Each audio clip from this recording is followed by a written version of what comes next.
Alhamdulillah, pada edisi kali ini podcast Islam Milenial em, kedatangan tamu yang masya Allah sekali. Ada kita lagi bersama Mas Reza Fauzi Nur Taufik. Ya, perkenalkan saya Reza Fauzi Nur Taufik. Oke. Jangan kaku banget Mas. Ah, jadi beliau ini salah satu dari pimpinan cabang IMM AR Fahrudin sampai sekarang ya Mas ya. Benar-benar. Bidang apa Mas? Bidang riset dan pengembangan keilmuan. Masya Allah. Nah, pada kesempatan kali ini kita bakal membahas banyak hal yang silahkan teman-teman kasih kesimpulan sendiri. Sebelumnya untuk sebagai perkenalan podcast ini, podcast Islam Milenial ini lebih fokus kepada tentang pertama kajian keislaman, yang kedua adalah isu-isu kontemporer khususnya yang punya irisan secara langsung dan memiliki ruang bagi peran para millennials. Nah, Siap. ini akhir-akhir ini sibuk apa aja Mas Ejak? Ya, sibuk mungkin menyelesaikan studi juga ya. Wah. Di kampus sama beberapa hal mencoba menulis tentang problematika sosial belakangan ini yang terjadi di Indonesia. I see. Selain di IMM di mana aja Mas ininya? Gak usah pakai Mas lah ya, Ejak Iya. aja ya. Selain di IMM apa aja kesibukannya? Kayak secara institusional gitu loh. Nggak ada sebenarnya. Oh nggak ada. Ya, nggak ada. Sudah tidak punya keterikatan Sudah lagi nggak sama punya apapun keterikatan. gitu. Selain Ikatan Mahasiswa Muhammadiyah itu sendiri. Masya Allah. Ya selebihnya paling dalam beberapa waktu kemarin sempat diskusi bareng teman-teman lingkar studi filsafat diskurs yang ada di Malang dan beberapa hal juga turut terlibat juga di madrasah digital. Oke. LSF Discourse nih concernnya kemana Mas? Konsennya ke kajian-kajian filsafat sebenarnya di sana tuh secara tekstual maupun secara kontekstual. Oh, I see. Dan itu digagas oleh teman-teman yang ada di basisnya di Malang. Tapi beberapa orang yang ada di luar Malang juga turut diperbolehkan secara selebar-lebarnya untuk kontribusi tulisan di sana. Apa websitenya?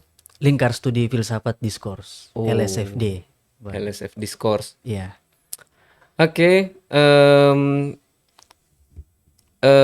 Tapi yang kemudian, jadi for your information aja, Ejak ini juga salah satu dari, ya kita sangkatan kan? Iya. Ya. Sangkatan. Kita anggap aja sangkatan. Aduh. Nah, cuman hal yang menarik dari Mas Ejak ini adalah sejak dari track record dia di kampus khususnya punya konsentrasi yang lebih mendalam ke dalam dunia filosofi. Nah, dan pemikiran lah ya. Salah satu dari gerakan yang kemudian sampai sekarang masih ada di IMM namanya sekolah Madrasah Intelektual Muhammadiyah. Oh, Madrasah Intelektual Muhammadiyah. Tapi di IMM FAI dulu? Sekolah Pemikiran Islam. Nah, Jadi beliau dia Mas Ejak ini lebih concern ke dalam dunia pemikiran. Pertanyaannya, apa yang membuat seorang Eza itu bergumul di dalam dunia pemikiran? Apa yang menjadi point of interest-nya? mungkin ini ya secara mendasar untuk percakapan-percakapan di luar bangku perkuliahan, saya itu pernah memikirkan tentang ya sebisa mungkin apa yang kita obrolkan di luar kelas itu tuh udah bukan lagi menyangkut soal apa yang kita pelajari di dalam kelas. Nah makanya di waktu itu akhirnya saya jumpalah dengan apa yang di Hizbah tadi sampaikan tentang ilmu filsafat dan pemikiran-pemikiran tokoh seputar tokoh-tokoh Islam dan sebagainya. Karena kalau bagi saya justru upaya yang mempertemukan segala disiplin ilmu itu ada di sana. Oke. Ada di ilmu filsafat, entah itu ilmu-ilmu sosial lah yang akhirnya itu yang menjadi satu titik pertemuan kita antara ragam disiplin ilmu untuk bisa bercakap-cakap secara imbang menurutku. Oh, ya ya. Sejak kapan seorang Eza tenggelam? Bukan tenggelam lah ya. Ya bisa juga dibilang dalam beberapa hal ya. Tenggelam tapi nggak kelelep lah ya. Ya, Tenggelam di dalam dunia pemikiran. sejak 2018 sebenarnya. Walaupun Oh, dulu sejak SMA itu saya udah baca buku-buku Dunia Sopi dan I sebagainya. see. Cuman pas masuk di dalam Fakultas Agama Islam, dalam beberapa kesempatan akhirnya saya juga mulai menyusuri pemikiran-pemikiran Islam. Ah, Walaupun itu berangkat dari pemikir-pemikir Persia misalnya. I see, I see. Oh, berarti dari 2018 Ya, dan sampai sekarang masih aktif di pergumulan ini. ya semoga masih aktif aja. Iya, alhamdulillah ya. Teman-teman perlu ketahui bahwa beliau juga selain pemikir dong, ya itulah pokoknya.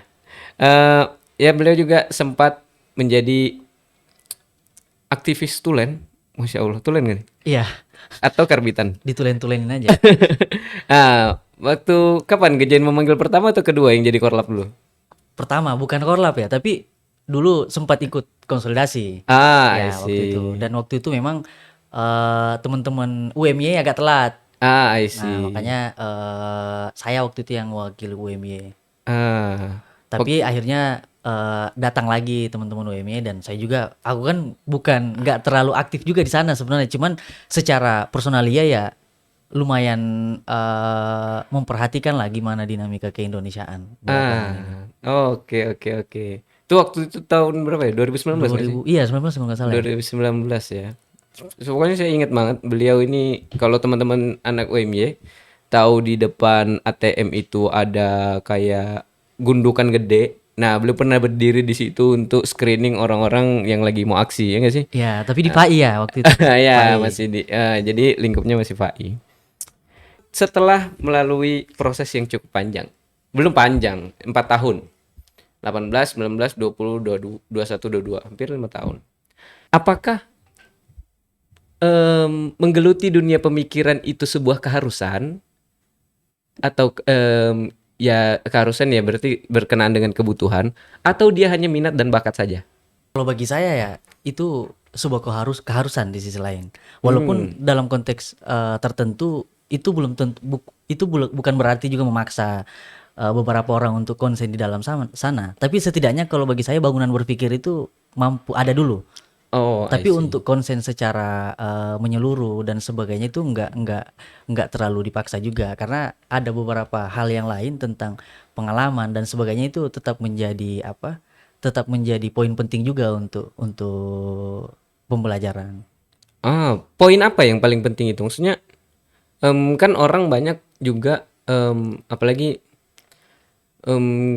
pikiran. Sebenarnya di balik itu misalkan tadi kita bahas tentang keharusan.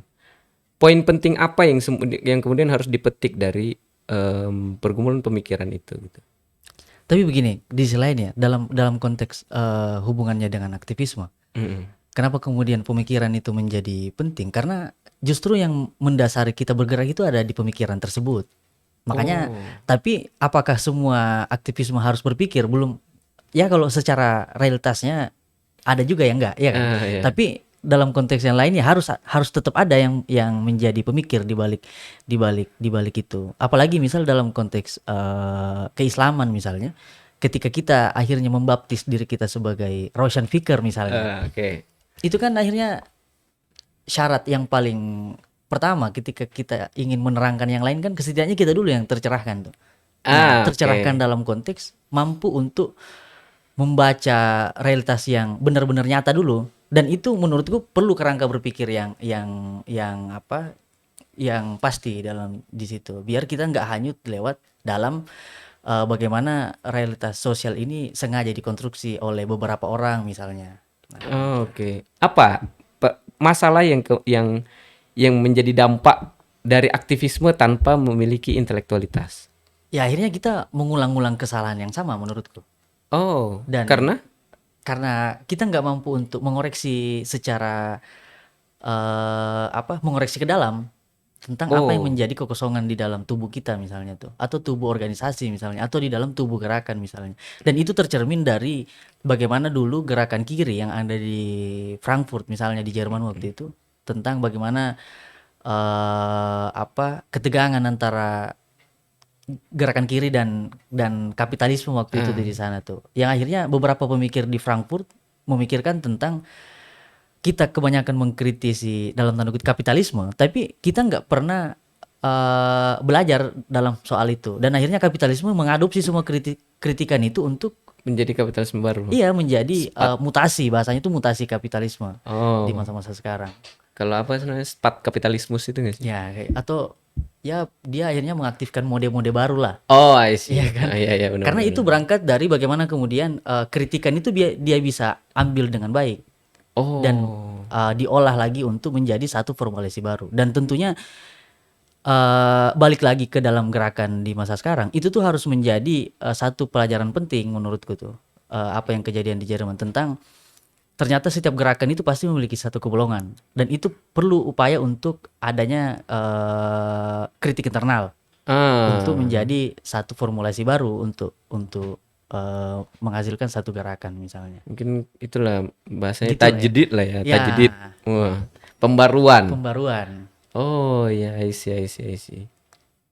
Tapi kalau Mas Eja lihat beberapa waktu terakhir ini kan banyak sekali aksi-aksi yang kita lihat dan lain sebagainya. Eh,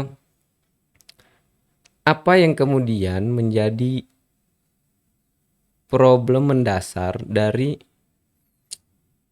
kayak gini misalnya, coba saya mau tarik tadi dari tentang em, pergumulan antara kapitalisme dan Frankfurt gitu kan. Gini nih, setiap pemikiran selalu memiliki apa yang kemudian mereka sebut benar. Kita pun kemudian bertanya setelah mendalami, menyelami lah bahasanya dunia pemikiran inilah ya. Terus kemana yang sepatutnya kita tuh harus berpegang? Misalkan contoh, pemerintah punya konsepnya sendiri. Nah, kita ambil dari pemerintah punya konsepnya sendiri tentang demokrasi misalkan. Demokrasi sekalipun bagaimanapun itu dia harus dibatasi gitu. Agar setiap proses dan upaya pembangunan bisa berjalan dengan lancar. Makanya ada pembungkaman, ada apa segala macam gitu. Ada penggusuran dan lain sebagainya gitu. Orang menyebutnya itu relokasi. Ya, Nah, ya kan. Nah, namun para mereka yang berpegang pada bahwa harus berpegang pada hak asasi manusia punya sisi kebenarannya sendiri gitu. Nah, yang kemudian jadi pertanyaan, kemana kita harus pegang gitu? Pun begitu pula di dalam kalangan mahasiswa gitu. Kita ada yang merasa bahwa pemerintah ini udah bagus, yang penting kita harus kayak gini, kita harus support ininya dengan kontribusi lebih banyak gitu. Nah, terus habis itu di mana, di sisi lain orang yang menjadi oposisi adalah ini segala macam permasalahan itu problemnya adalah pemerintah gitu. Dari konsep segala macam. Begitu juga di kampus. Kampus punya konsepnya sendiri bagaimana pengembangan kapasitas dan keterampilan mahasiswanya, pengetahuannya dan sebagainya. Tapi mahasiswa juga punya konsepannya sendiri gitu. Nah, menurut Mas Ejak sendiri, yang disebut benar itu kayak gimana sih? ya. Ah, Mungkin gini ya, saya jawab dari kayak tarik ke belakang juga dulu ya. Anthony Giddens itu pernah jelaskan tentang ini, pertentangan antara sosialisme dan kapitalisme. Anthony Giddens dia pemikir sosiolog.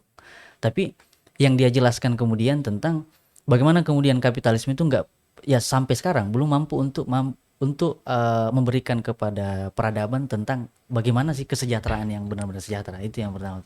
Dan di ah, selain sosialisme juga belum ada juga konsep sosialisme yang benar-benar mampu yang secara praktis ya belum mampu untuk melihatkan kepada kita semua bahwa kesejahteraan ini seperti ini. Nah, akhirnya ini dalam pemikiran Anthony Giddens ya. hmm. Akhirnya si Anthony Giddens ini menjelaskan tentang bagaimana kemudian ketika kita masih berpegang teguh pada kedua sisi ini, ketegangan itu masih selalu muncul. I Ya, see. ketegangan itu masih selalu muncul. Nah, akhirnya dia bukan ciptain, hanya rumusin satu pemikiran tentang jalan ketiga. Itu sebagai langkah alternatif dan dalam hal perumusan pandangan worldview ya, tentang bagaimana kemudian kita memandang dunia misalnya tuh kalau dalam pemikiran nanti dibacalah teman-teman ya, pemikirannya Anthony Giddens. Nah, Hmm. tapi kalau dalam konteks apa itu kebenaran, kalau bagi saya kebenaran itu ada di dalam dialog. Ah. Karena ketika hanya ada satu pilihan, bagiku itu bukan kebenaran, tapi ya bukan kebenaran, karena kebenaran itu hadir di antara beragam pilihan, Oh, I see. iya kan? Dan dalam konteks seperti yang Hisbah tadi jelaskan tentang bagaimana kemudian birokrasi pemerintah jelaskan A dan masyarakat jelaskan B, dan bagi saya titik temunya itu ada di dalam dialog. Dan itu yang Oh. belum sampai sekarang belum pernah di direalisasikan. Karena memang misal ketika kita juga nggak terlibat secara aktif di dalam dialog tersebut, kita kan akhirnya mampu menilai. Karena bagi saya kebenaran itu sangat relatif ya, kecuali dalam ilmu pengetahuan yang dia harus berbasis data, fakta, ya Ya. kan? Itu yang sangat positivistik misalnya. Tapi dalam konteks untuk memilih jalan hidup dan kita lihat ada pertengkaran misalnya, itu tuh salah satu cara untuk kita melihat secara pragmatis ya, untuk nilai mana yang benar dan salah tuh ya lewat dialog, Oh, iya. hasil dari dialog misalnya. Walaupun sepanjang sejarah perkembangan logika misalnya logika klasik modern kan itu berkembang dari ada yang memang neracanya hanya dua, akhirnya berkembang ada yang benar, ada yang tidak benar, ada yang mungkin benar misalnya, dan itu berkembang sampai sekarang. Tapi akhirnya muncul pertanyaan, apakah dalam beragam bentuk logika itu ada nggak yang bisa menjadi satu payung besar di sana tuh untuk bukan malah untuk membuat setiap cara pandang kita itu saling menoleh ke belakang masing-masing. Oh, I Nah, kayak see. gitu. Berarti poinnya sebenarnya bukan tentang bagaimana kebenarannya saya itu kamu harus terapkan bagaimanapun itu gitu. Iya, bukan. Atau kamu yang punya kebenaran itu yang lain harus menerapkan dengan apa yang aku punya gitu. Tapi yang penting adalah bagaimana dialog berjalan dengan secara sehat. Iya, secara sehat dulu. Oh, Karena dalam konteks apapun itu, dalam konteks politik, apapun. sosial, bahkan agama. Bahkan agama kalau bagi saya.